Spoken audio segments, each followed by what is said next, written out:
नमस्कार, मैं हूं निवेदिता। बंगाल में विधानसभा चुनाव होने हैं और उससे पहले बीजेपी ने अपनी तैयारी भी पूरी कर ली है। पहले से पहले बीजेपी ममता दीदी को शिकस्त देने के लिए तेजी से कदम बढ़ा रही है और इसी दिशा में आगे बढ़ते हुए दीदी को बंगाल में मात देने के लिए बीजेपी ने अपने स्टार प्रचारकों की सूची भी बना ली है। जी हां, अगले साल अप्रैल से मई के बीच में बंगाल में चुनाव होने हैं, लेकिन बीजेपी के स्टार कैंपेनर्स अभी से ही ममता दीदी के गढ़ को हिलाने के लिए अपनी कमर कस चुके हैं। बीजेपी ने दीदी को सत्ता की कुर्सी से उतारने के लिए अपने अभियान में केंद्रीय मंत्रियों, एक उप मुख्यमंत्री और कई केंद्रीय नेताओं को विभिन्न मोर्चों पर तैनात किया है और उन्हें 6 से 7 संसदीय क्षेत्रों की जिम्मेदारी सौंपी है। पार्टी सूत्रों से मिली जानकारी के मुताबिक केंद्रीय गृह मंत्री अमित शाह इस हफ्ते के आखिर में राज्य के दौरे पर जाएंगे और वहीं केंद्रीय मंत्रिपरिषद के उनके सहयोगी गजेंद्र सिंह शेखावत, संजीव बालियान, प्रहलाद पटेल, अर्जुन मुंडा और मनसुख भाई मांडविया भी अगले कुछ दिनों में बंगाल का दौरा करेंगे। बंगाल में बीजेपी के स्टार कैंपेनर्स की लिस्ट में यूपी के उप मुख्यमंत्री केशव प्रसाद मौर्य को भी जगह मिली है। मध्य प्रदेश सरकार में वरिष्ठ मंत्री नरोत्तम मिश्रा तो बंगाल की जिम्मेदारी संभाले ही हुए हैं। केंद्रीय मंत्री प्रहलाद पटेल से जब बंगाल की मिली जिम्मेदारी के बारे में सवाल किया गया तो उन्होंने कहा कि उन्हें उत्तर बंगाल में पार्टी की चुनावी तैयारियों का जिम्मा सौंपा गया है।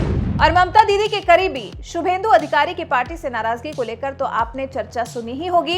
ऐसे में कयास लगाए जा रहे हैं कि वो भी बीजेपी का दामन थाम सकते हैं। हालांकि उनके साथ और भी कई लोगों के टीएमसी के पाले से बीजेपी के पाले में खिसकने की आशंका है, लेकिन शुभेंदु का तो लगभग पक्का ही हो गया है। और जब शुभेंदु टीएमसी से पल्ला झाड़कर बीजेपी का दामन थामेंगे तो जिम्मेदारी उनको भी बंगाल में काफी अहम दी जा सकती है।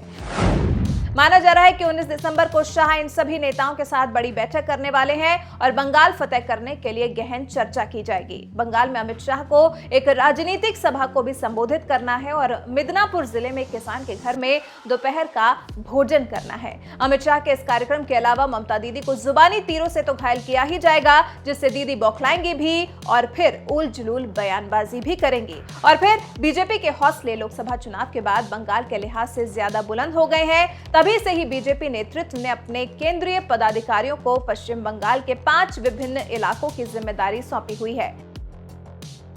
2019 के लोकसभा चुनाव में राज्य की 18 सीटों पर बीजेपी को जीत मिली थी, जबकि इससे पहले तक बीजेपी का पश्चिम बंगाल में कोई अस्तित्व नहीं था।